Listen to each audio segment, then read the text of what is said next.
ಅರಣ್ಯ ಹಕ್ಕು ಕಾಯ್ದೆಯಡಿ ಸ್ವೀಕೃತವಾದ ಅರ್ಜಿಗಳನ್ನು ಕೂಡಲೇ ಪರಿಶೀಲಿಸಿ ಹಕ್ಕುಪತ್ರ ವಿತರಿಸುವಂತೆ ಆಗ್ರಹಿಸಿ ಅರಣ್ಯ ಹಕ್ಕು ಸಮಿತಿ ಅಧ್ಯಕ್ಷ ರವೀಂದ್ರ ನಾಯ್ಕ್ ಅವರ ನೇತೃತ್ವದಲ್ಲಿ ಅರಣ್ಯ ಹಕ್ಕು ಸಮಿತಿ ಸದಸ್ಯರು ಕುಮಟಾದಲ್ಲಿ ಪ್ರತಿಭಟನೆ ನಡೆಸಿ ಮನವಿ ಸಲ್ಲಿಸಿದರು. ಒಟ್ಟು 2,99,387 ಅರ್ಜಿಗಳ ಪೈಕಿ 16,665 ಹಕ್ಕುಪತ್ರಗಳನ್ನು ವಿತರಿಸಲಾಗಿದ್ದು, ಅದರಲ್ಲಿ 2,59,199 ಅರ್ಜಿಗಳು ತಿರಸ್ಕೃತವಾಗಿದೆ. ಕೂಡಲೇ ಇತ್ಯರ್ಥವಾಗದ ಅರ್ಜಿಗಳನ್ನು ಪರಿಶೀಲಿಸಿ ಹಕ್ಕುಪತ್ರ ವಿತರಿಸುವಂತೆ ಆಗ್ರಹಿಸಿ ಸಹಾಯಕ ಕಮಿಷನರ್ ಕಲ್ಯಾಣಿ ವೆಂಕಟೇಶ್ ಕಾಂಬಳೆಗೆ ಮನವಿ ಸಲ್ಲಿಸಿದರು.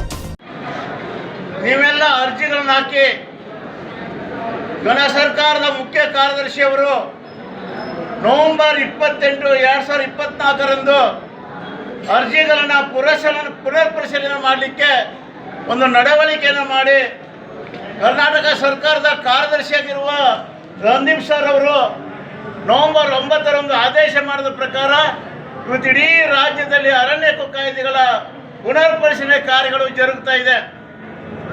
ಇವತ್ತಕ್ಕೆ ನಾವು ಮುಖ್ಯ ಕಾರ್ಯದರ್ಶಿಗಳು ರಾಜ್ಯ ಅರಣ್ಯ ಹಕ್ಕು ಪರಿಶೀಲನಾ ಸಮಿತಿ ಮೇಲ್ವಿಚಾರಣಾ ಸಮಿತಿಗೆ ನಾವು ಒಂದು ಆಕ್ಷೇಪ ಪತ್ರವನ್ನು ಸಲ್ಲಿಸಿದ್ವಿ.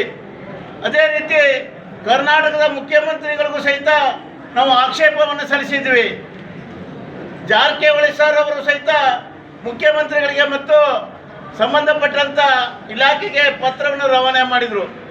ನಮ್ಮ ಆಕ್ಷೇಪ ಏನಂತ ಹೇಳಿದ್ರೆ ಮೇಡಮ್, ಅರಣ್ಯ ಹಕ್ಕು ಕಾಯ್ದೆಯಡಿಯಲ್ಲಿ ಉಪವಿಭಾಗ ಸಮಿತಿಯಲ್ಲಿ ಮತ್ತು ಜಿಲ್ಲಾ ಅರಣ್ಯ ಹಕ್ಕು ಸಮಿತಿಯಲ್ಲಿ 3 ಜನ ನಾಮನಿರ್ದೇಶನ ಸದಸ್ಯರು ಇರಬೇಕಂತ ಕಾನೂನಲ್ಲಿ ಉಲ್ಲೇಖವಿದೆ. ಆ ಕಾನೂನಡಿಯಲ್ಲಿ ಯಾವ ರೀತಿಯಾಗಿ ಆ ಸದಸ್ಯರನ್ನ ನೇಮಣಿಕೆ ಮಾಡ್ಕೋಬೇಕಂತ ಹೇಳಿ ಯಾವುದೇ ಉಲ್ಲೇಖಗಳಿಲ್ಲ.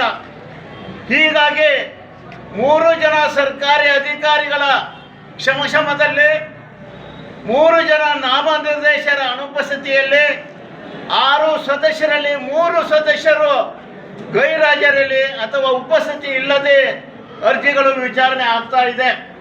ನಮ್ಮ ಆಕ್ಷೇಪ ಏನಂತ ಹೇಳಿದ್ರೆ, ಈಗ ತಾವು ಏನು ಅರಣ್ಯವಾಸಿಗಳಿಗೆ ನೋಟಿಸನ್ನು ಕೊಟ್ಟು ವಿಚಾರಣೆ ಪರಿಶೀಲನೆ ಮಾಡ್ತಾ ಇದ್ದೀರಿ, ಇದು ಕಾನೂನು ಬಾಹಿರ, ಸಮಿತಿಯ ಅಸ್ತಿತ್ವವೇ ಇಲ್ಲ.